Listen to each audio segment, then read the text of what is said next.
ሰላም ክቡራት ተኸታተልቲ ከመይ ቀኒኹም ሰላምን ቅሳነትን ዝዓሰሎ ህይወት ክልወኩም እንዳተመነኹ ንሎም ሒዘልኩም ቀሪበ ዘለኹ ኣርእስቲ ኣብ ህይወትካ ክፍለየኻ ዘይብለን ሰለስተ ኣገደስቲ ነገራት ዝብል እዩ። ብቐዳምነት ግና ነቶም ሓደስቲ ሳብስክራይብ ብምግባር ተሳተፍቲ ልቦና ሚድያ ክትኾኑ ብኽብሪ ይዕድመኩም። ነቶም ብቐጻሊ ተባራትዑንን ሃናፂ ርእይቶታትኩም ትልጉ ስለ ዘለኹም ተኸታተልትኻ ካብ ልቢ የመስግነኩም። እምበር ከስ ናብቲ ቀንዲ ኣርእስትና ክመልሰኩም። ኣብ ህይወትካ ክፍለየኻ ዘይብለን ሰለስተ ኣገደስቲ ነገራት። ሓደ እምነት። እምነት እንታይ ማለት እዩ? እምነት ነቲ ተስፋ ዝግበሮ ነገር ርግጽ ምግባር፣ ነቲ ዘይርአ ነገርካ ምርዳእ እዩ። ብእምነት ኩሉ ይስገር፣ ኣብ ኩሉ ይብጻሕ። እስራኤላውያን ብእምነት ንባሕሪ ኤርትራ ተሳገርዎ፣ ግብፃውያን ግና ብዘይ እምነት ስለ ዝፈተኑ ተዋሒጦም ተረፉ። እምበኣርከስ እምነት ኣብ መንፈሳዊ ጉዕዞ ጥራሕ ዘይኮነ ኣብ ማሕበራዊ ህይወትና እውን መሪሕ ተራ እዩ ዝፃወት። ስለዚ ኣብ ኣምላኽን ኣብ ልዕሊ ገዛእ ርእስኻን ጽኑዕ እምነት ይሃለኻ። እምነት ዘይብሉ ሰብ ልክዕ ማይ ዘይብሉ ደበና እዩ። ዓቕምን ጸጋታቱን ካይፈለጠ ኣብ ሰንፈላል ይነብር። ብደጋዊ ሓይልታት እንዳተደፈኻ ጎደሎ ህይወት ይመርሕ። ኣብ ልዕሊ ገዛእ ርእስኻን ክእለትካን ጽኑዕ እምነት ይሃለኻ። ብደጋዊ ጽልዋታት ኣይትዘወር። ንነብስኻ ምስ ካልኦት ኣወዳዲርካ ንፍልጠትካ ክእለትካን ዓቕምኻን ኣይተቋናጽብ። በቲ ዘለካ ሓጎስን ኩርዓትን ይሰማዕኻ። ነቲ ዝጐድለካኻ ክትበጽሖን ክትገብሮን ምዃንካ እመን። በቲ ዘለካ ካይተሓጐስካን ከይዓገብካን ነቲ ጐዲሉ ንትብሎ ነገር ክትረኽቦ ኣይትኽእልን ኢኻ። እንተረኸብካዮ እውን ሙሉእ ዕግበትን ሓጐስን ክስምዓካ ኣይትሕሰብ። ምንጪ ዓወትን ሓጐስን በቲ ኾንካዮ ዘለኻ ሓጐስን ኩርዓትን ተሰሚዒካ ዝሓሸን ዝበለጸት ህይወት ክትመርሕኻ ካይተሓለልካ ብእምነት ምጽዓር እዩ። ኣነን ንስኻን ንዓወትን ሓጐስን ኢና ናብዚ ዓለም መጺና። ሕልምታትናን ድልየታትናን ጋሪ ክንገብር ንኽእል ኢና። ጥራሕ ኣብ ዓቕምናን ክእለትናን ድልዱል እምነት ይሃልወና። ነዚ ንምግባር ግና ካብ ናይ ጥርጥር መንፈስ ምውፃእ የድሊ። እቲ ዝጠራጠር ከምቲ ንፋስ ዝደፍኦን ዝመልሶን ማዕበል ባሕሪ እዩ። እቲ ክልተ ዝልቡ ኣብ ኩሉ ንጥፈታቱ ጽኑዕ ኣይኮነን። ስለዚ ናብቲ ትደልዮ ክትበጽሕ ካይተጠራጠርካ ብእምነት ተጓዓዝ።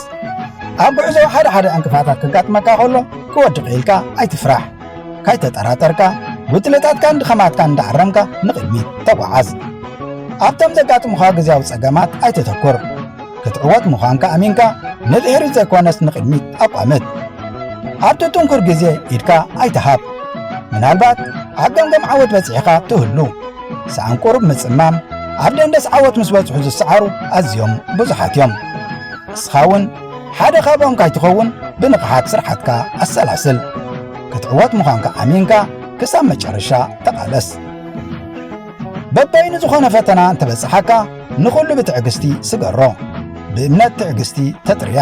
ትዕግስትኻ ናብ ዓወትን ሓጐስን ተምርሓካ። ስለዚ ብኹሉ ነገር ፍጹማትን ሙሉኣትን ክንከውን ነታ ትዕግስቲ ብፍጹም ግብሪ ነሰንያ። እምነትን ትዕግስትን ወኒና ጻዕሪ እንተዘይወሲኽናሉ ኣብ ንበጽሖ የብልናን። ጐይታ ብዛዕባ ኣገዳስነት እምነት ክዛረብ ከሎ ከምዚ ይብለና፣ ክንዲ ፍረ እድሪ ተኣክል እምነት እንተሃልያትኩም ዘይከኣለኩም ነገር ዋላ ሓንቲ የለን። ብእምነት ኩሉ ይከኣል። ክቡር ተኸታታሊ እስከ ሓንቲ ሕቶ ክሓተካ።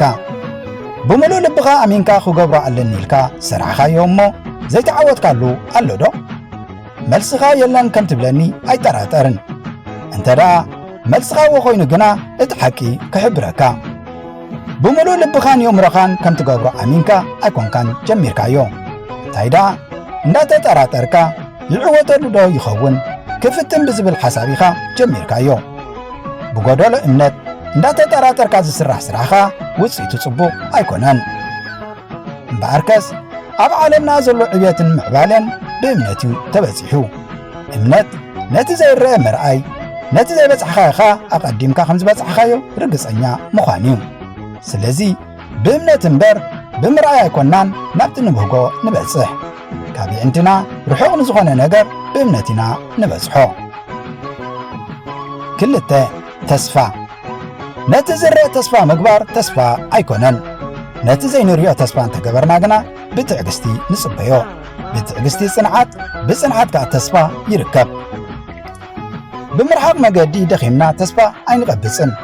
بكل وجن نسكت جناخه عقلي أسبابنا እንገብሮ ይጠፋና ግናኸ ተስፋ አይንቀብጽና የሳዱዱና ግናኸ አይንጠፍእና ተስፋ ድርዕን ኃይልን ኮይኑ ነቲ ጽንኩር ጊዜ ብዓቕልን ጽንዓት ክንሰግሮ ይሕግዘና ተስፋውነት ተኣማንነት የጥሪ ሞራል የዕቢ ትዕትና ይሃንጽ በዚ ምኽንያት እዩ ራልፍ ወልዲ መርሰን ከምዚ ዝበለ ዝኾነ ዓብይ ነገር ብዘይ ተስፋ ፍጹም ኣይጭበጥን እዩ ስለዚ ንስኻ ዘይትኽእሎ ነገር የለን ጥራሕ ተበገስ ነቲ ትደልዮ ክትረክብ ካይተሓለልካ ብተስፋ ተቓለስ ነቲ ትደልዮ ሎሚ እንተዘይበጻሕኻዮ ተስፋ ኣይትቑረጽ ተቓላጢፍካ ኢድካ ኣይትሃብ ተጸሚምካ ንቕድሚት ተጓዓዝ ሎሚ ዘይበጻሕኻዮን ዘይገበርካዮን ጽባሕ ክትበጽሖን ክትገብሮን ግድን እዩ ዘይስገር ጸገም የለን ተስፋ ኣይትቑረጽ ሎሚ ጸልማት እንተኾነ ጽባሕ ብርሃን ክኸውን እዩ ሎሚ እንተተዓጽወ ጽባሕ ክኽፈት እዩ ሎሚ እንተሰኣንካ ጽባሕ ክርወካ እዩ ሎሚ እንተወደካ ጽባሕ ክትዕወት ኢኻ ሕጂ እንተኸሰርካ ጽባሕ ክትኸስብ ኢኻ ሎሚ እንተሓዘንካ ጽባሕ ክትሕጐስ ኢኻ ሎሚ እንተሓመምካ ጽባሕ ጥዑይ ክትኸውን ኢኻ ኩሉ ግዜ ብተስፋ ተጓዓዝ ኣብቲ ዘለኻዮ ጠጠው ኢልካ ኣይተማርር ኣብ ጸላም ጠጠው ኣይትበል ናብቲ ብርሃን ብተስፋ ተጓዓዝ ከምቲ ማርቲን ሉተር ዝበሎ ክትነፍር እንተዘይክኢልካ ጉየ ክትጎይ እንተዘይክኢልካ ሰጉም ክትስጉም እንተዘይክኢልካ ፍሑቕ በል እንተዘይኮይኑ ግና እንታኻ ትሰርሕ ዘለኻ ብዘይገድስ ንቕድሚት ገጽካ ተጓዓዝ ናብቲ ትደልዮ ክትበጽሕ ብዓቕልን ተስፋን ተጓዓዝ ስለምንታይ ሎሚ ድሌተይ ዘረኸብኩ ኢልካ ተስፋ ኣይትቑረጽ ኩሉ ሰዓቱን መስርዑን ሓልዩን እዩ ዝፍጸም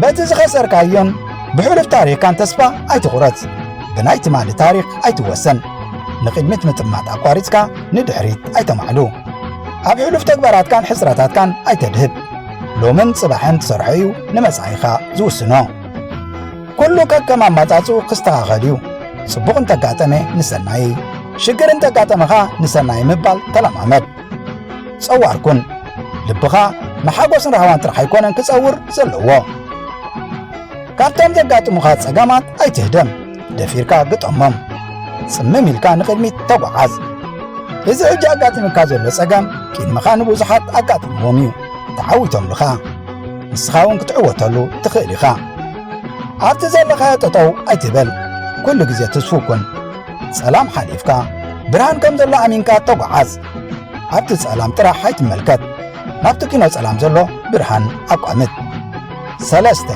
ፍቕሪ ብዛዕባ ፍቕሪ ብዙሕ እኳ ዝበሃል እንተኾነ ትኽክለኛ ትርጉሙ ግና ኣብ መጽሓፍ ቅዱስና ንረኽቦ ፍቕሪ ዓቃልያ ፍቕሪ ለዋህያ ፍቕሪ ኣይትቐንዕን ኣይትጀሃርን ኣይትንፋሕን ኣይተስተሓፍርን ዘይናታ ኣይትደልን ኣይትምነን ኣይተምርርን ኣይትቕየምን እያ ፍቕሪ ብሓቂ ትሕጐስ እምበር ብዓመፅ ባህ ኣይብላን ኩሉ ትጸውር ኩሉ ተኣምን ኩሉ ተስፋ ትገብር ኩሉ ትዕገስ ፍቕሪ ኮቶ ኣይተቋርጽን እያ ሓቀኛ ፍቕሪ ግን ካበያ ትምንጩ ነፍሱ ብሓጐስን ቁርዓትን ዝቕበላ ሰብ ሓቀኛ ፍቕሪ ክልግስን ክቕበልን ኣይጽገምን እዩ ከምታ ኾንካ ዘለኻ ንነፍስኻ ብምልኣት ክትቕበላ ቁኑዕ ኣተሓሳስባ ክትውንን የድሊ ነፍስኻ ምቕባል ምንጪ ውሽጣዊ ሰላምን ርግኣትን ኮይኑ ንኹሉ ብፍላጥን ፍቕርን ክትገብሮ ይሕግዘካ እምበኣርከስ ቅድሚ ንኻልኦት ምፍቃርካ ኣብ ልዕሊ ገዛእ ርእስኻ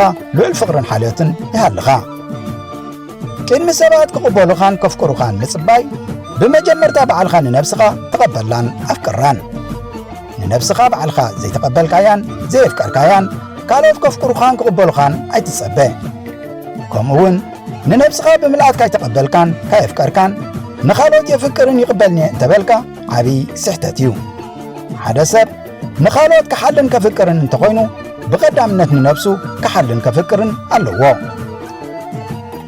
ንነፍስኻ ከተፍቅራን ክትቕበላን እንተኾንካ ንስኻ ፍሉይን ድንቅን ምዃንካ እምነት ይሃልኻ ንነፍስኻ ምስ ዝኾነ ይኹን ኣካል ኣይተናጻጽራ ንነፍስኻ ከተናጻጽራ ትኽእል ምስ ሓደ ሰብ ጥራሕ ኢኻ ንሱኻ ንስኻ በዓልኻ ኢኻ እዚ ማለት ሕጂ ዘለኻዮን ክትኾነን ዝግባእካን ኣናጻጽሮ እዚ ጥራሕ እዩ በቲ ኹኑ ኣንፈት ኣወዳዲሩ ንኽትዓብን ንኽትልወጥን ዝሕግዘካ ከምኡውን ብደጋውን ጊዜያውን ረብሓታት ተጸሊኻ ውሽጢኻ ዘይኣምነሉ ስራሓት ኣይትስራሕ ኣብ ስራሕኻን ማሕበራዊ ናብራኻን ህውትን ሕጉስን ክትኸውን ዝምባሌኻ ኣለሊ ኣብቲ ትፈትዎ ዓውዲ ግዜኻ ጉልበትካን ክእለትካን ኣውፍሮ ዘፍቅሮ ዓይነት ስራሕ ምስራሕ ጉልበትን ፀዓትን ኣስኒቑ ከም ሰብ ክትዓብን ክትልወጥን ሰፊሕ ባይታ ይፈጥረልካ ዘይተፍቅሮ ስራሕ ምስራሕ ፍርሃትን ስቃይን እዩ ዘስዕብ እቲ ዝፈርኻ ብፍቕሪ ፍጹም ኣይኮነን እታ ፍጽምቲ ፍቕሪ ንፍርሃት ተባረራ ዳ እምበር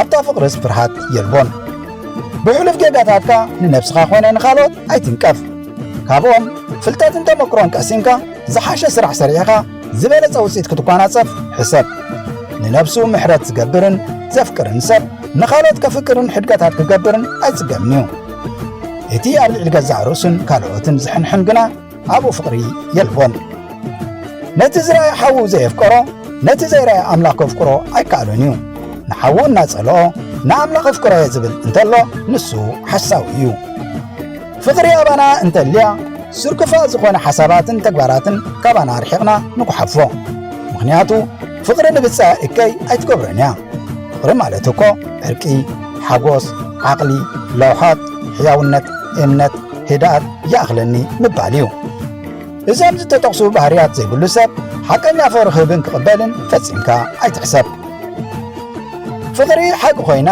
ብረብሓን ፀግዕን ኣይትጽሎን ኣብ ፍቕሪ ጽቡቕ እምበር ሕማቕ የለን ሰላም እምበር ኩናት የለን ምዕባለ እምበር ዕንወት የለን ብፍቕሪ ኩሉ ይስገር ኩሉ ይሰዓር ካብ ቅንሕንትን ጽልእንካ ክሳራ እምበር ረብሓ የልዎን ስለዚ ኣብ ዝጠቕመና እምበር ረብሓ ኣብ ዘይብሉ ነገር ኣይነተኩር ንኽፍኣት ንፈንፍኖ ኣብ ሰናይ ንዕሰል ብምክብባርን ፍቕርን ብለውሃት ንንበር ኣነ ንስኻ ንስኺ ፍቕሪ ዲና ጽልኢ ንዘርእ ነንነብስና ንፈትሽ ክቡር ተኸታታሊ ኣስተውዕል ዝዘራና ኢና ንዓጽድ እሾኽ ዘርኢኻ ወይኒ ኣይትቕንጥብን ነቲ ኣቂድሚ ኣምላኽን ሰብን ጽቡቕ ዝኾነ ንሕሰብ እምበር ንሓደ እኳ ኽፉ ኣብ ክንዲ ኽፉ ኣይንፍደዮ ብዝተኻእለ መጠን ምስ ኩሉ ሰብ ብሰላምን ፍቕርን ንንበር ነቲ ሕማቕ ብሰናይ እምበር ብእከይ ኣይንሰዓሮ ከምቲ ማዘር ተሬዛ ኣነ ንበይነይና ዓለም ክልውጣ ኣይክእልን እየ ማዕበል ክለዓል ግና